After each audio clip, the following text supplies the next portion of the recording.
and certified speaker. I am Assistant Professor Juha from Univ. I would like to introduce my lab's recent work on development of Freeform 3D printing systems for biomedical applications. Through this conference, I hope I can have good chances to interact with many outstanding scholars and experts from various fields. Prior to my talk, I would like to briefly introduce my school and lab. Nanyang Technological University in Juha and Univ is located in the west side of Singapore, the exact opposite in position to the Singapore Changi Airport. I'm in School of Chemical and Biomedical Engineering, where various bioengineering research projects are actively working on covering biosensors, imaging, to bioprinting. Within school, my lab focuses on research mainly inspired by nature. However, today's topic is more about material processing, particularly about how to print biomedical products. Then, why is additive manufacturing while 3D printing important for biomedical applications? Because this unique and automated processing method can provide geometric freedom to designers without manufacturing constraints, allowing for customized and design-based production of biomedical devices. Also, this process doesn't require any additional tools or sacrificial process, reducing fabrication cost and weight for small volume manufacturing. Currently in the market, 3D printed products such as printed drugs or printed implants have been actively launched after the successful FDA approval. Like 3D printing in other industries, 3D printing for bioengineering can go through the similar printing process for imaging design up to post-processing treatment in order to get a final product. 3D printing technologies have been commonly applied: stereolithography apparatus, in short SLA, direct ink writing, DIW, and selective laser sintering, SLS. Each 3D printing technology has its own tools and cons, and shown in this table, my lab has focused on direct ink writing method due to its applicability to various biomaterials with reasonable resolutions with one drop steps. However, two main issues to be considered carefully for DIW. The extrudable shear feeding requires consistent rheological behavior over the printing with good set supportability through fast solidification. However, soft materials, particularly hydrogels, usually don't have sufficient sets of capabilities due to 3D structures or intrinsic material properties associated with volume shrinkage. Thus, in 2015, US teams proposed a new print approach, so-called printing in liquid. The viscoplastic supporting matrix, often composed of dispersed hydrogel particles, provide support during printing of soft materials. The unique viscoplastic behavior of this matrix can accommodate the translation of printing nozzle, securing the deposit materials at the printed position. Using this approach, our lab has developed various printing platforms depending on target applications. In terms of target application, those printing platforms can be classified into positive, negative, and relative freeform printing. Positive freeform systems focus on printed inks for their final product. Thus, the supporting matrix is often designed to provide support to printed inks from the printing up to the post-curing process. The negative freeform printing uses the supporting matrix as a final product artificial ink is often used. After printing is completed, the supporting matrix is solidified and the ink is removed. This system can be used for 3D vascularized tissue systems or 3D microprinting. The reactive or functional freeform 3D printing systems induce chemical reaction or in situ functionalization during printing by incorporating chemical agents into both ink and supporting matrix. Then, the 3D printing product is functionalized during the printing process. We developed this 3D printing platform for hydrogen composite scaffolds. In this talk, I will introduce our recent works on positive and functional freeform 3D printing platforms. The first freeform printing system was developed for flexible 3D membranes, which can be used for flexible and wearable substrates or biomedical devices. Pure body is intrinsically curved, thus the flat and flexible membrane cannot be adapted to this complex curved body surface. Therefore, the interface issues are often observed when the flat devices are introduced to the body surface. Thus, in this work, we try to develop a direct fabrication method of these 3D membrane systems, which can be used for those flexible devices. A conventional approach to fabricate silicon-based 3D membrane requires a fabrication mold to catch the membrane. Our platform allows the one-step printing process with an omnidirectional printing path, processing intrinsic geometric curvature without any sacrificial. Since silicon requires a high temperature post-curing process, thus the supporting matrix should be thermally stable in addition to good supporting capability and biocompatibility. Thus, we chose arginate, and through this encapsulation process, arginate microgels were successfully formed. Those arginate microgels were dispersed in sterilized solution with packing density of 95%, showing viscoplastic behavior and good transparency. Before printing silicon membranes, we also confirmed that the printer behavior of silicon didn't change due to the supporting matrix. Thus, we compare the mechanical properties of printed silicon in arginate matrix with those of tested silicon. The mechanical properties of those two silicon specimens were almost identical, besides slightly anisotropic stiffness of 3D printed silicon due to printing action. Then, we also developed the 3D printing path on customized printing membranes. We chose elbow as a model system, and through computational algorithm, we successfully created the printing jig boards for freeform printing. This video shows how this 3D silicon membrane is printed within arginate matrix. To save time and effort, we printed several silicon membranes all together within one arginate supporting matrix. All printed membranes were consistent, showing good printing quality. We also demonstrate how the 3D silicon membrane can accommodate cyclic body motions, which induce large deformation on the membrane. Aesthetic, the 3D mesh is still able to cover 100% of elbow area, while flat mesh can only cover around 20% of the entire elbow area.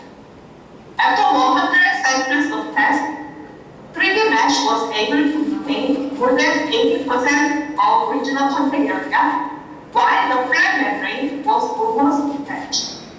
Thus, we believe that abnormal biomedical applications requiring a large contact area with the body surface should consider the 3D geometric structure of the device platform. the arsenophagy matrix with silicon requires high temperature curing, open dehydration of arsenate nitrogens occur. To make interpreting matrix more applicable to critical use, we also developed the recycling process of the arsenate slurry. Thus, the large-scale fabrication of silicon membrane becomes more feasible with this recycled arsenate of matrix. We also use this arsenate supporting matrix for other biomaterials, liquid acrylic resin used for both polymethyl acrylic, in short, PMMA, has been widely used for both plants due to its good thermal stability, transparency, and mechanical properties. Thus, the PMMA exposed cement has been tested using a negative simplification mode in the clinical industry. Thus, one of the biomedical companies asked us to check the feasibility of direct green printing method with these materials for their products. Since this PMMA-based resin was approved by the FDA and used for commercial food implants in the market, the company didn't want to modify the material avoiding any additional approval processed by the FDA. With this constraint, we first checked the applicability of this acrylic resin in system. This resin consists of two major components, liquid MMA monomer and PMMA powder. Depending on the mixing ratio of the MMA and the powder, one polymerization time of this resin is varied during dynamic viscosity over time, thus optimizing the powder to liquid ratio to the resin is one of the challenges to increase quality of this system. More importantly, this resin requires pressure system polymerization to enhance mechanical and optical properties. Since polymerization is ectothermic, local heat is generated inducing temperature. Then, the raw boiling points of MMA makes them polymerization, creating micro and macro pores within the MMA products. Thus, we also should optimize the post-curing process of printing acrylic resin.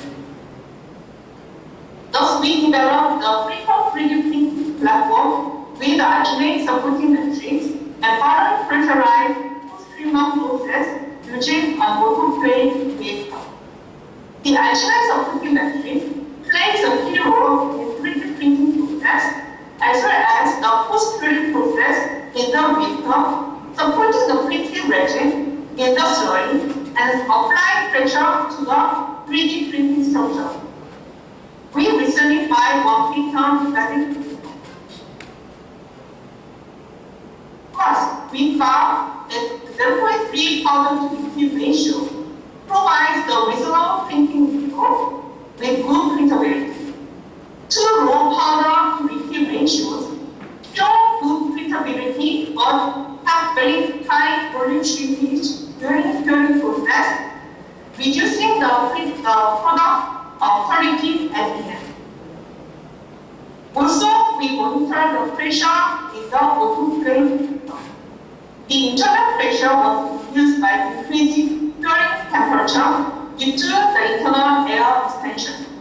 We also introduced the autoclave where external gas can flow in. By controlling gas flow, we can control the pressure of the pressure as well. This controlled pressure helps us optimize the pressure function without changing temperature. Without pressure, the PMMA samples show significant volume and force, implicating that the particle became calculated. However, with applied pressure, the sample results well rectified without significant force. The observed structures of PMMA samples were clearly correlated with the components of samples. First, we compare the two types of samples, 3D printed samples stored with or without pressure. The samples from pressurized curing condition show significantly higher temperature strength than the samples without pressure. Also compare with the 3D printed samples show similar design strength. After the pressure condition was fully optimized, the 3D printed samples can reach the ideal design strength of 45 megapascal. Then we also printed various samples with different geometries to demonstrate applicability of this printing system. All the printed samples show well-defined stress-parent structures, implicating that the physical properties also should be sufficiently good. Finally, we also developed the printing platform for fabrication of hydrogen composite scaffold. We use hyaluronic acid, short HA, due to its good biocompatibility and applicability to various biomedical systems. However, this material does not improve printability and chemical properties. Thus, HA has been used as composite with other materials, such as innovative calcium phosphate. However, incorporating those nanoparticles influence rheological properties of HA, decreasing printability. Also, simply mixed innovative nanoparticles did not significantly improve chemical properties. Recent studies found that in situ precipitation method of calcium phosphate on HA increased physiological capabilities of HA step. Also, this method doesn't need to add those pre-loading nanoparticles to HA. The applicability of HA doesn't change due to the loading amount of nanoparticles. Thus, we developed the Freeform 3D printing of HA with in situ precipitation of calcium phosphate. The calcium agent was incorporated in the gelatin-based printing matrix, and the phosphate agent was incorporated in the photocurable HA. Also, to improve the supportability of HA, we incorporate the small amount of RGB, which can provide additional physical possibility of the hydrogen system. During printing, the 3D scaffold was formed, while the calcium phosphate nanoparticles were successfully incorporated in the polymer network. After printing, UV irradiation applied to cross-link the HA of hydrogen, improving the stability of the hydrogen.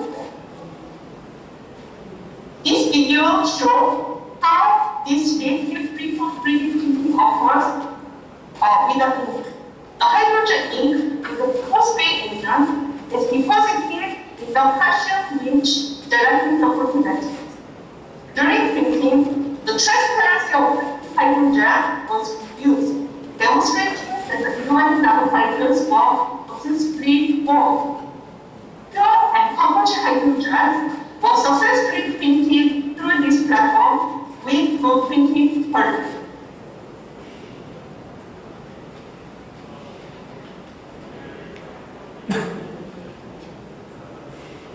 We also observed the structure of pure and composite hydrogens. Since we dehydrated those hydrogens and those using when drying, the hydrogens were very shrunk, developing micropores of hydrogens. However, we can clearly see the incorporation of inorganic nanoparticles on the hydrogen surface as well as cross-section area. We also identified that those calcium phosphate nanoparticles are mainly bullseye in short viscosity and ultra calcium phosphate viscosity. We also confirmed that the physical and physiological stability of composite hydrogens was significantly enhanced through the incorporation of inorganic nanoparticles. Also, better cell attachment and proliferation of cells of composite hydrogens were observed, mainly due to nanosized surface topography, improved matrix stiffness, and bioactive inorganic. Our approach can be be applied to multi-material printing. This our ink systems can show consistent biological properties regardless of mineral contents.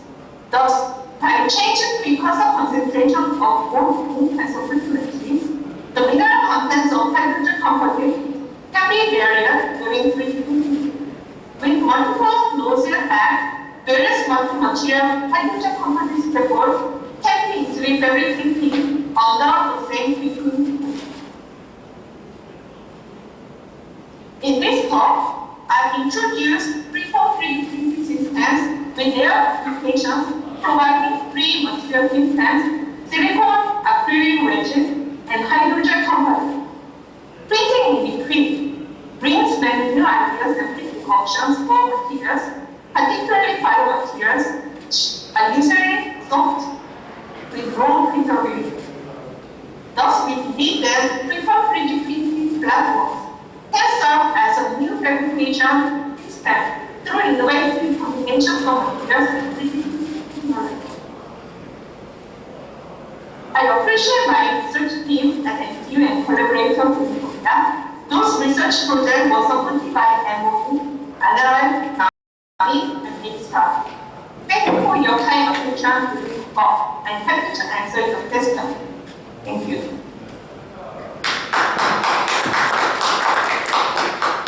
Thank you, Professor Song. Any questions from the audience? No? Let me ask a question.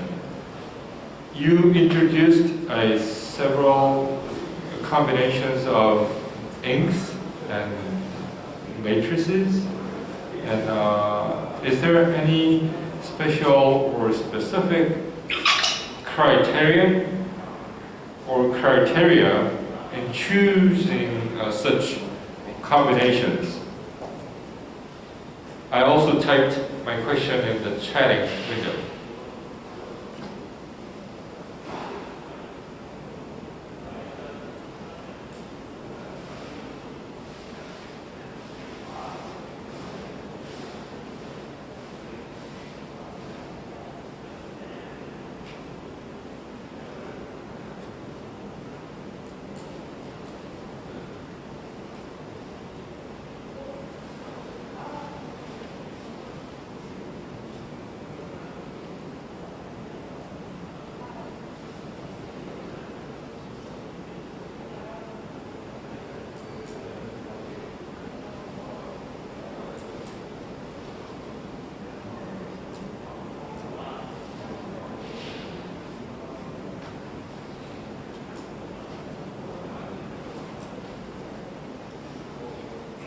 And then,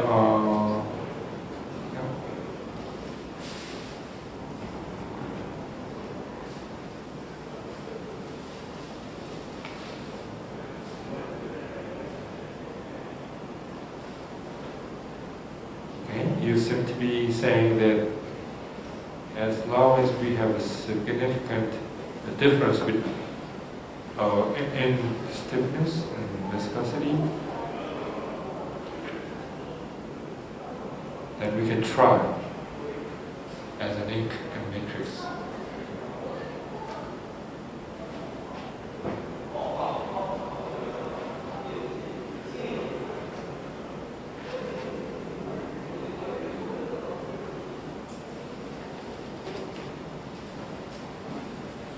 Okay, thank you.